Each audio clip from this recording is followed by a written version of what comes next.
Hello, everyone. Welcome to Soul Prism Podcast, where we share bite sized nuggets of wisdom for your body, mind, and soul to serve you, the emerging soulpreneur.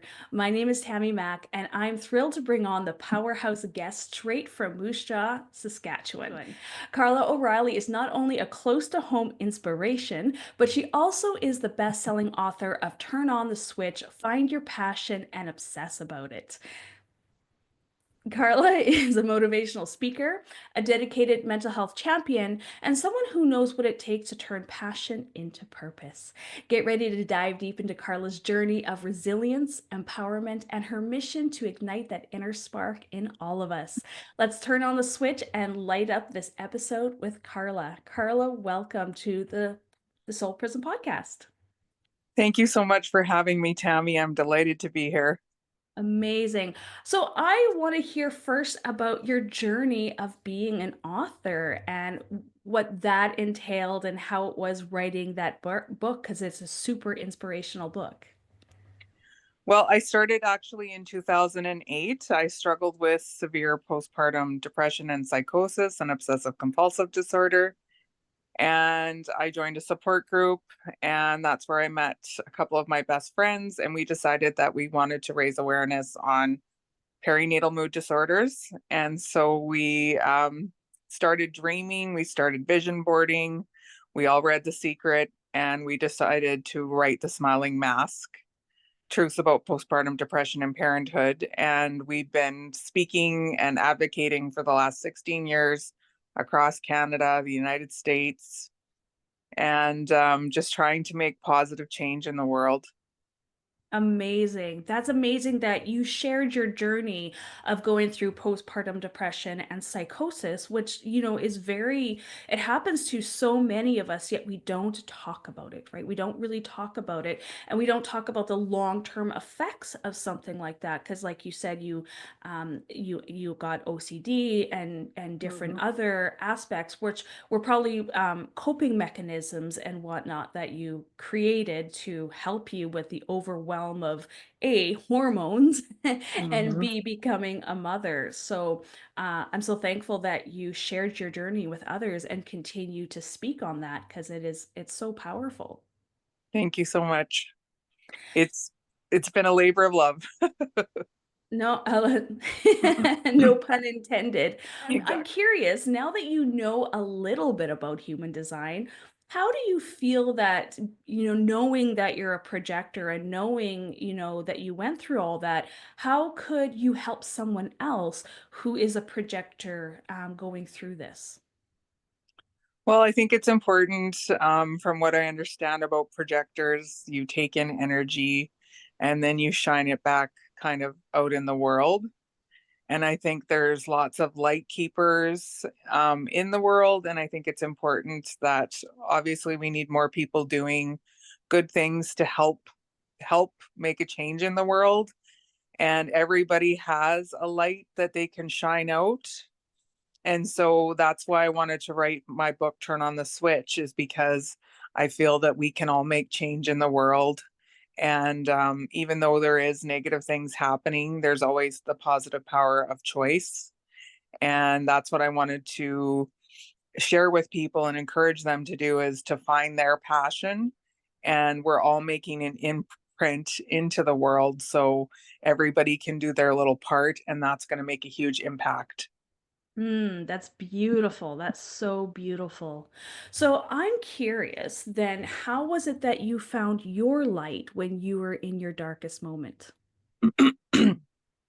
I think that I did struggle with suicide, and I came to a crossroads, and I had a wonderful friend that I wrote the book with, Tanya Bird, who kind of challenged me. And she just said, like, this is your last kick at the can. I know you can get better. Are you going to beat it, or are you going to let it beat you? And that's where I kind of realized that stepping outside of myself and my problems, when I decided to help others and write this book, it was like the healing really turned on. And I wasn't focused on my illness anymore. I wasn't focused on the OCD and the horrible thoughts that I was having, I had really no time for that. And so I think for anyone struggling with mental illness, I think it's important to be purposeful. And when you do start helping others, whether it's going and helping a friend or, checking in on somebody or helping a neighbor, any of those types of things, just doing something to help others is going to change your focus. And it's going to transform your life. Absolutely, absolutely. I love what you said about having another perspective, right? Like, and so that's something that you did with your friend Tanya is you looked at yourself as an observer and taking a different perspective, which really gave you the opportunity to see you not just where you are in the yuck muck and what the fuck, but Hmm. actually seeing it from a loving place, right? And a supportive place. And then also love what you said about moving towards service, right? Opening your heart and serving others. And as you were serving others, I'm sure you gain more clarity and more wisdom of how you can help yourself as well. But the act of opening your heart and serving others is so important. And I love what you said about having a purpose, living a purpose, driven life, or having purpose, a pursuit of purpose gives your life more meaning, especially when you are in the dark and you feel as though your life has meaning. Opening your heart through service and finding purpose as a way to shine your light. Yep. It can really make a change. And I think kind of going from victim to victor and choosing that, yes, I was given this circumstance. I did have this experience and I was quite angry about it, saying, why me? But I think the bigger picture spiritually was that I was going to help many people. And that's what I believe happened. Absolutely. Your mess became your message. Hmm. Yep. And for so many of us that are healers or light workers or coaches, we generally move, we transform through our own mess or we find meaning in our own mess. And as we gain a new perspective and we create a way of, serving others and serving ourselves, we create a platform that we can truly help others as well. So I love that so much. So, what would you say to somebody who is struggling, like who is struggling with chronic pain? Because chronic pain is something that did it develop after the birth, or tell us a little bit more about living with chronic pain. Well, so I struggled with the postpartum psychosis OCD and I healed through that, or always healing, and went on to write, two more books and speak across Canada. And I was busy, busy, busy doing, doing, doing. And then about 3.5 years ago, I hurt my back and it turned into something that I thought was just going to last a couple weeks that didn't get better. So then I had to learn how to basically live with chronic pain. And so basically all the tools that I wrote down from Turn on the Switch, I had to learn to live them. And so basically one of the biggest things is using gratitude to help heal yourself. And also the other big learning tool that I learned was just stay in today and focus on today and not worry too much about what's going to happen tomorrow. That's such a beautiful message because when you are stuck in chronic pain, I know that I've dealt with chronic pain with endometriosis for many, many years. Um, I find what happens is that like, as you said, we're so conditioned to do, right? We're such doers, and Mhm. especially as projectors, we're amplified doers at times, and then our bodies break down and telling us, hey, you got to slow down a bit, slow your roll. And there's many different ways that you can serve, and it doesn't necessarily have to be from doing all the time. And we get to create a new way that we get to serve and shine our light.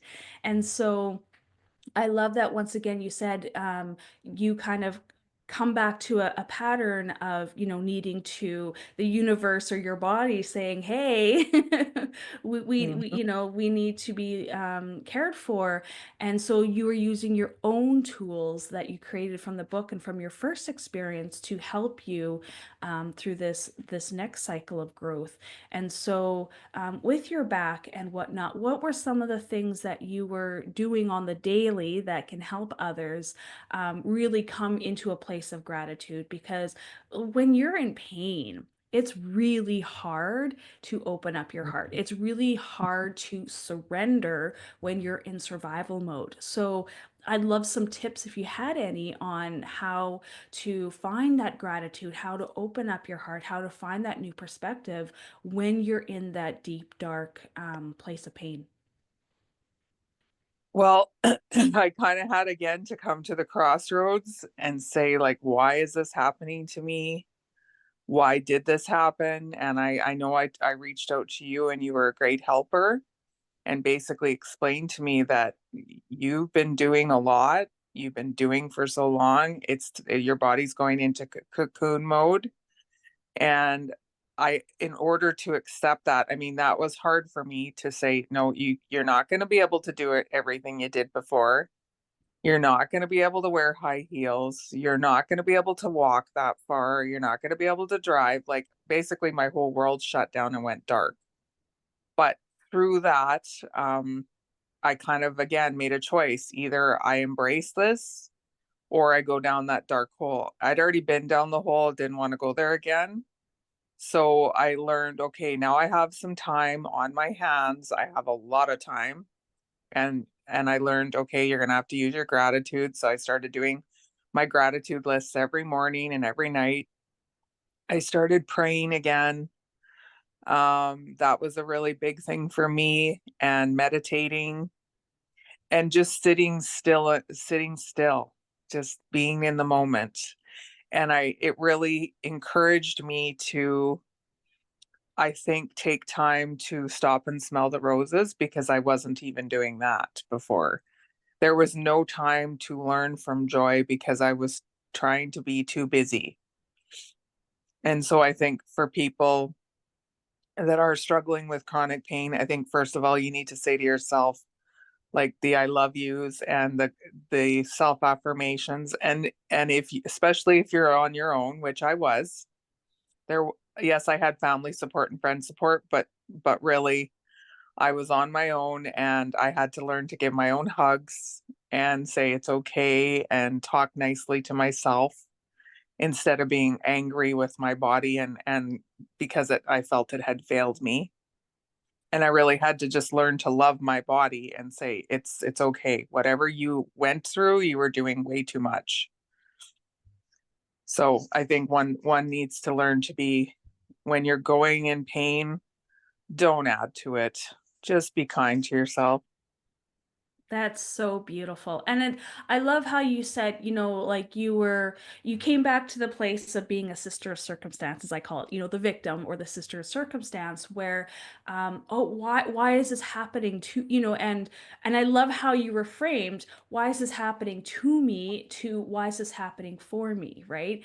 Yeah. And really understanding that, your body was telling you to slow down, right? Slow down. And that you were in a place and your body put you in a place where you had to be still. You had to surrender. You had to be, the present moment was literally all you had, right?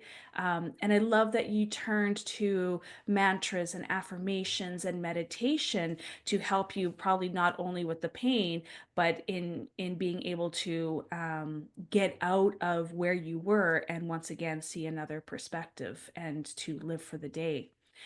Mhm. I'm curious, where do you think all the, or think or feel, where did all the shoulds come from? Where did the busyness come from? Uh,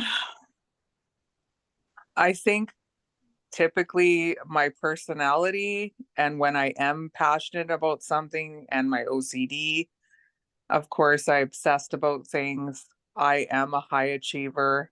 Um, and nothing at times was good enough. And I think, of course, some of those are ingrained from, past relationships, childhood, et cetera, et cetera, et cetera. The things that mold us and shape us. And also feeling, I think, that you had to be everything to everyone. And I was quite young at that time. Now I'm 47. My perspective on that has totally changed. Um, and, worrying about disappointing somebody. And at the end of the day, I learned with the chronic pain battle that I can't be answering to people, that I have to look after myself and really focus on how I'm feeling in the day as to whether or not I did certain activities. And so that's a huge change to make because definitely you have pushback from certain people aren't as understanding as others. And that, I mean, that's difficult, but you're not going to make everybody happy. And especially when you're in pain, I would just I learned to listen to my body. Absolutely. That's a lesson that mothers we Mhm. definitely learn, but women as well, because we're so used to people pleasing. We're so used Yes. to doing it all. And especially as a single mom, right? We do it Yep. all.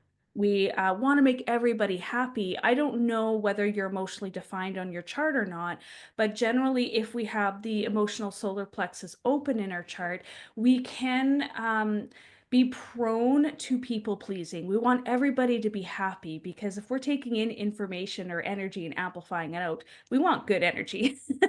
So we tend Yes. to bend over backwards as probably Mhm. what broke your back, and Mhm. people pleasing and putting all those shoulds on and trying to be superwoman, when Mhm. it's not necessary, when Yep. having clear boundaries and filling your cup up first and serving from the saucer, serving from a place of sustainability, which is a huge lesson that we are all going to be really reworking and redefining in the next 5 years. And so as a light worker, as a new paradigm leader, a lot of the times we've had to go through this first. We had to learn it, we had to understand it, we had to live it, we had to grow from it so that we can be that light and shine it out for others. That makes a lot of sense. Makes a lot So of sense. yes, yes. And I mean there's times in my life where I'm like, why am I like I know there's a lesson here. I know there's a silver lining somewhere in this mess, but what the heck? And then in retrospect is so interesting because then when you see it after a few years, you're like, oh, that's why I had to go through that because now the planet's going through that, or now other people are going through that, or I'm here to share that message with others.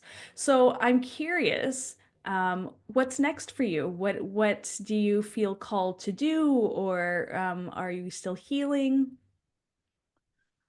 Um, well, what's next with me? Definitely, I want to take what I've learned during my chronic pain journey of 4 years, with another book. And so get those words of wisdom down, those pearls of wisdom.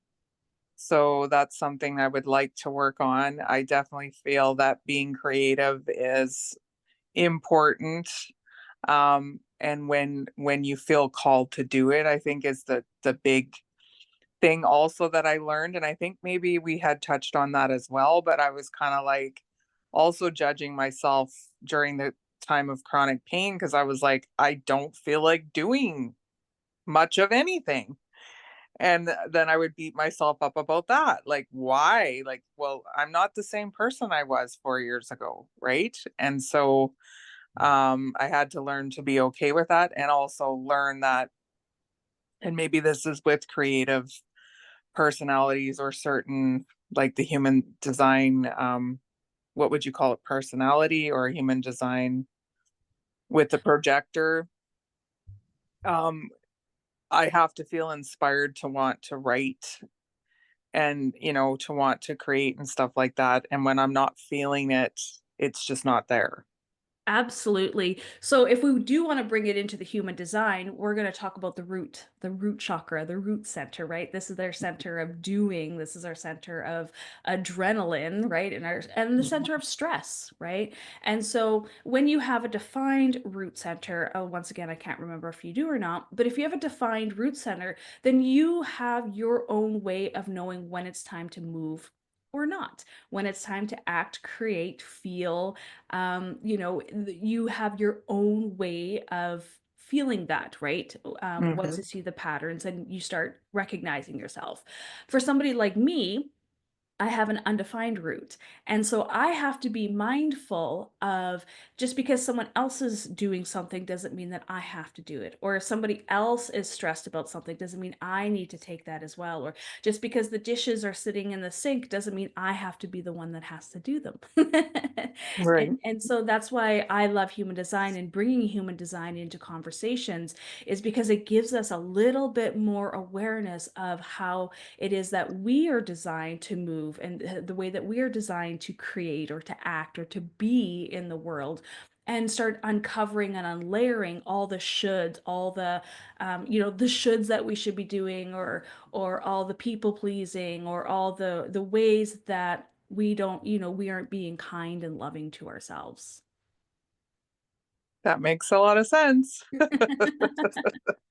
Well, Carla, I want to thank you so much for being on the Soul Prism podcast. I'm so grateful that you're here. I'm excited to read your next book when it comes out, when you Yes. have the energy and the passion to create that book, and Thank listen you. to you speak.